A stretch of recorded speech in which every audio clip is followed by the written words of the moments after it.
Alright, good morning, girly girls. So, here's my face, and this is what it looks like when I don't have a mask on. So, you can see all the crazy faces I make when I'm teaching because I don't have my mask on for the first time in forever. So as promised, I wanted to do a screencast to tell you about the last couple slides in the PowerPoint so that you can learn about the light-independent reactions or the Calvin cycle or the dark reactions, all different names for the exact same process. This is the second step of photosynthesis. So the first ones were the light-dependent reactions that we talked about yesterday. Don't forget there are some videos in the daily assignments tab in OneNote that you can watch that will tell you what goes on with the light reactions, and I'll show you an animation to go along with it. And then there's another video that shows you the light independent reactions and has a video to go along with it as well. What you need to know is stuff that I have taught you in class. In terms of all of your worksheets that you did, you learned all the names of like the different proteins and stuff for the electron transport chain. You really don't need to know all the names of all those things, okay? I do want you to know ATP synthase. I want you to know that there is an electron transport chain. I want you to know photosystem 1 and photosystem 2. But besides that, you don't need to know really outside of that, okay? That's more AP level. And even then I don't make them memorize all of those names. I don't think that's really conducive to learning, okay? So let's get started with the Calvin cycle. So the Calvin cycle is going to use the ATP and the NADPH that we made in the light-dependent reactions. It's going to use those things to convert carbon dioxide finally into sugar. And I keep saying, I don't know if you guys have noticed, but I keep saying sugar instead of glucose. Glucose isn't the only sugar molecule that plants can make. They can make really any sugar molecule. They can make glucose, they can make sucrose, they can make dextrose, they can make cellulose for their cell walls. They can make all kinds of sugars, but again, for the sake of our class, we'll just say glucose. But when you see me saying sugar, or you see it written out as sugar, that's kind of what's going on there. It can become a lot of different types of sugar. So what's really cool about the Calvin cycle is that it will regenerate its starting material at the end. So on the next slide, we're going to talk about 3 different steps that happen. The last step regenerates the enzyme that you're going to need for that first step. Okay. Again, this cycle is just using ATP and NADPH.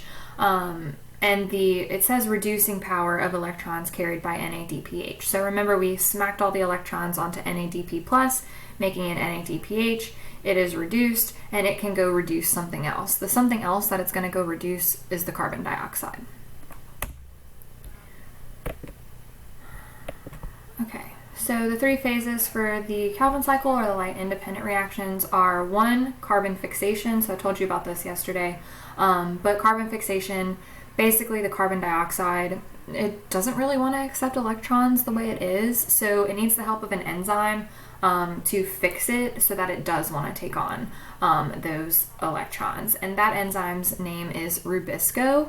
All of that random capitalization is not random, okay? Rubisco has a very long name. You only need to know it as Rubisco, okay? So those capitalizations are there for a reason. You don't need to know it. You just need to know Rubisco is the enzyme. And Rubisco and another molecule that we don't cover in this level of biology, so we'll call it an unnamed molecule, okay? That and Rubisco are going to come together. They're going to grab onto the carbon dioxide, and they're going to fix it so that it wants to take electrons, okay? That's the first step. The second step is reduction. Oil rig. Oxidation is loss, reduction is gain. So this is when the carbon dioxide actually gains the electrons. Again, the electrons are coming from NADPH. So there's a bunch of NADPH molecules being used. We've kind of only been talking about it as like one of them, but there's several of them that are being used, okay? Along with ATP, there's a lot of ATP being used to power the process as well. It takes some energy to happen. It won't happen spontaneously. It won't happen on its own. Remember, photosynthesis as a whole is an endothermic reaction, so energy goes in. And so the third step is regeneration, which is where we will remake the unnamed molecule from step 1, and then that unnamed molecule we'll go and work with Rubisco again to take the next set of carbon dioxide molecules and convert them into the next sets of sugars. So this cycle just keeps going over and over and over and over and over again, okay? Now again, we're using ATP and we're using NADPH to do this. So what you're going to end up having left over, yeah, you're going to get the sugar, which is what you want out of the Calvin cycle, but then you're also going to get ADP and inorganic phosphate because we used the ATP molecules, and then you're also going to get NADP plus. And then the NADP plus, the ADP, and the inorganic phosphate, that's going to go back to the light dependent reactions and be reconverted into NADPH and into ATP. Okay, in that process we talked about yesterday. Okay, so just kind of a review on why photosynthesis is important. Hopefully you've gotten a good grasp of why it's important. The energy that enters the chloroplast as sunlight is going to be converted into chemical energy of organic compounds. Those organic compounds are the sugars that we're making. That's going to supply energy to the rest of the cells of the plant. They can also do cellular respiration, which is our next thing that we're going to cover. Plants don't only do photosynthesis, they do both. And so that sugar can be used as food for the plant, and then it can be used as food for other organisms that need to eat the plants or eat something that eats plants so that we can get that energy. So remember, all the energy is coming from the sun, which humans and other animals can't use. Okay, we're not autotrophs, we're heterotrophs.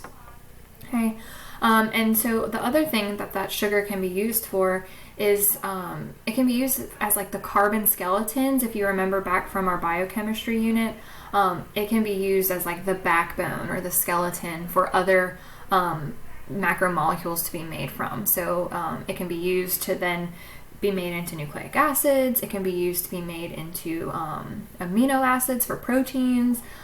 It can remain sugars. It can become lipids. So it really serves as a building blocks for the rest of the molecules that a plant cell will need, or that you will need when you eat a plant or eat something that eats plants.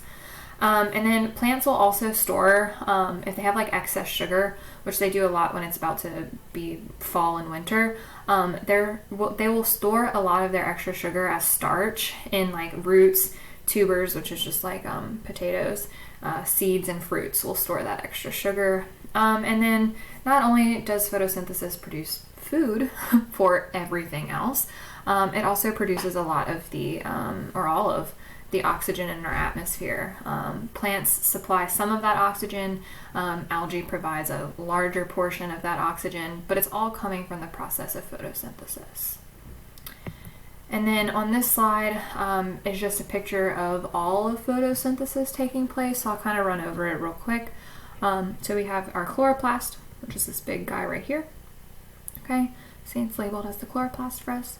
And then we have our thylakoids and then our stroma. Okay. So we have in our thylakoids our light reactions that are happening first. We have water coming in, we have light coming in, and we have oxygen coming out. Okay, oxygen comes out as a byproduct. It leaves through the stomata. NADPH comes out and ATP comes out. The ATP and the NADPH gets used in the Calvin cycle. Okay, during the light reactions, that water gets split because of the light energy.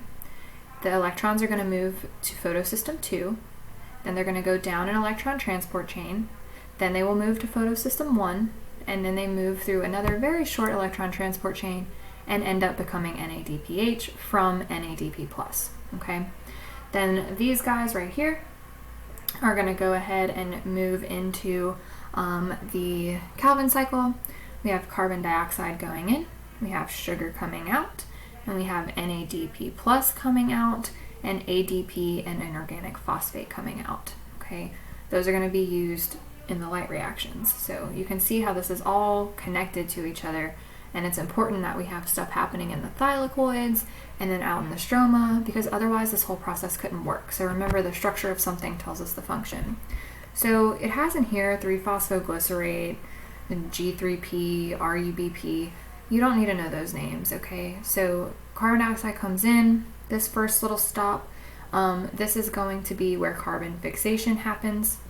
This little stop is going to be where reduction happens, and then this step right here is going to be where the regeneration step takes place. And that is photosynthesis in a nutshell. So we will review for the test on Wednesday. We'll review on Tuesday.